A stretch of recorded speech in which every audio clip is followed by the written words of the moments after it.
बहुत समय पहले की बात है। किसी नगर में एक अत्यंत निर्धन ब्राह्मण रहता था। निर्धन होने के कारण न तो उसे ठीक प्रकार से भोजन मिलता था और न ही उसे अच्छे कपड़े पहनने को मिलते थे। वह घोर दरिद्रता में अपना जीवन व्यतीत कर रहा था। प्रतिदिन भीख मांगकर खाना उसकी आदत सी बन गई थी।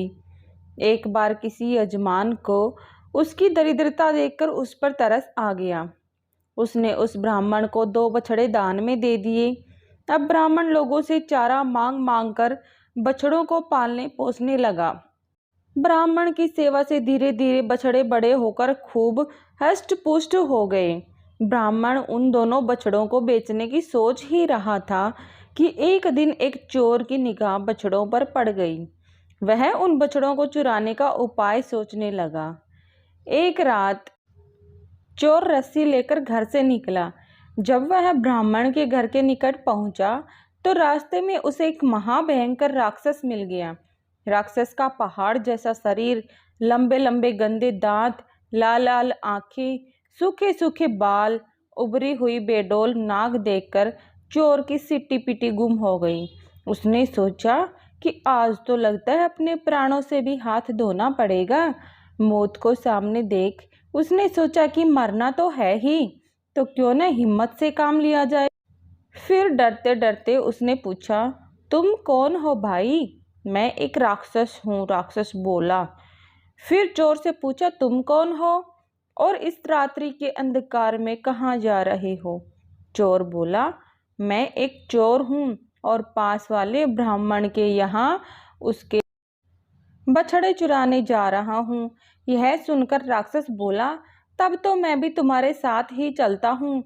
पिछले 6 दिनों से मैंने कुछ नहीं खाया, इसलिए मुझे बड़ी जोरों की भूख लगी हुई है। आज उस ब्राह्मण को ही खाकर अपनी भूख मिटाऊंगा। यह सुनकर चोर का हौसला बढ़ा और वह राक्षस के साथ चल पड़ा। दोनों ब्राह्मण के घर के पास पहुंचे और छिपकर बैठ गए। अब उन्हें प्रतीक्षा थी अनुकूल मौके की।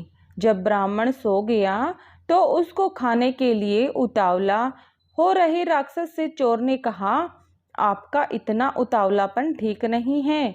जब मैं बछड़ों को चुराकर यहाँ से निकल जाऊं तब तुम ब्राह्मण को अपना शिकार बनाना।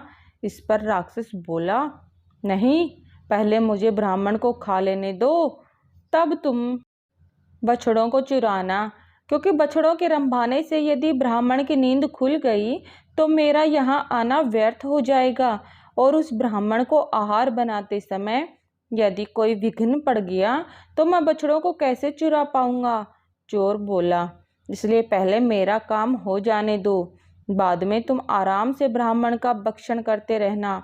इस प्रकार दोनों में विवाद बढ़ता गया। कुछ देर बाद दोनों ही जोर जोर से चिल्लाकर आपस में झगड़ने लगे। उनकी चिल्लाहट की आवाज़ें सुनकर ब्राह्मण की नींद टूट गई और वह उठकर बैठ गया। ब्राह्मण को जागा हुआ देखकर चोर उसके पास पहुंचा और बोला, हे ब्राह्मण, सावधान हो जाओ, यह राक्षस बहुत भूखा है और तुम्हें खाकर अपनी भूख मिटाना चाहता है। चोर की बात सुनकर राक्षस भी गुस्से में आ गया। उसने भी ब्राह्मण को सावधान कर दिया कि यह चोर तुम्हारा बछड़ा चुराने आया है। तो ब्राह्मण इष्ट देवता के सम्मुख पहुंचकर जोर जोर से मंत्र जाप करने लगा।